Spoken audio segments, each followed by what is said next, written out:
law and the way that police help domestic violence victims in St. Joseph County. Lisa Bianco beaten to death by her ex-husband in her front yard. It happened 25 years ago today in Mishawaka. WSBT's Kelli Stopczynski is here. Kelli, so much has changed because of that murder. Lisa's mom told me what's frustrated her the most is the time it's taken for some of these changes to happen. Millie Bianco lives in Florida now, still advocating for domestic violence victims, not giving up. It's what her friends wanted 25 years ago. The worst thing we could do is give up and forget and let it slide. This is one of Lisa Bianco's friends and co-workers in 1989.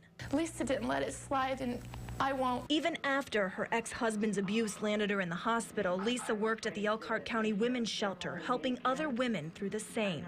But March 4th, 1989, Alan Matheny was serving time for beating her up. The Indianapolis prison let him out on a day pass, and he beat Lisa to death with the butt of a shotgun in her front yard. I think that the progress that has been made is kind of indicative of how slowly the wheels turn. Since Lisa died, Indiana's Department of Corrections now notifies victims when an inmate is moved or released. In St. Joseph County, the STOP unit grew into a special victims unit with 11 detectives.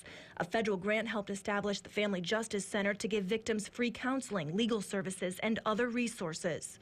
A domestic violence fatality review team investigates each homicide or suicide in the county related to domestic violence. And a special court streamlines the restraining order process. We're trying to really shine a light on these cases, and all of us open our files and talk about our contact with the victim and try to prevent another fatality like this. As hard as advocates work, victims still slip through the cracks.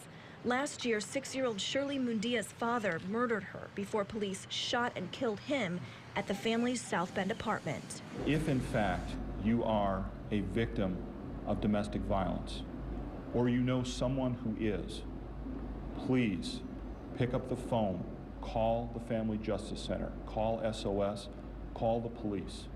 We are here to help you. We will work tirelessly to help you. On average, 4 people die from domestic violence in St. Joseph County every year. If you or someone you know needs help, call 289-HELP. That's 289-4357. It rings directly to the Family Justice Center. 24 hours a day, 7 days a week. The biggest frustration for some of these prosecutors and investigators is actually prosecuting the domestic violence cases. Victims will call police saying they want charges filed, then they decide they don't. I'm Kelli Stopczynski, WSBT Channel 22 News. A space heater is to blame for the house fire that killed a 90